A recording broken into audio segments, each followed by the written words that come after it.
Dopo l'incendio che ha distrutto un'azienda di pollame a Santa Margherita d'Adige si fa la conta dei danni. In pochi minuti nell'impresa zootecnica di Borgo Veneto le fiamme hanno incenerito circa 200.000 polli sui 270.000 allevati dalla famiglia Cillo.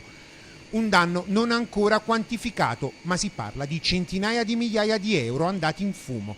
Ancora ignote le cause dell'incendio scoppiato improvvisamente e che fortunatamente non ha visto persone ferite dal grosso fuoco che è divampato in pochissimi istanti. Accorsi immediatamente sul posto i vigili del fuoco con numerosi autobotti che hanno lavorato diverse ore prima di riuscire a domare le fiamme che hanno distrutto alcuni capannoni della ditta usati per gli allevamenti del pollame. La colonna di fumo era visibile da chilometri di distanza e alcuni sindaci hanno sconsigliato di avvicinarsi all'area.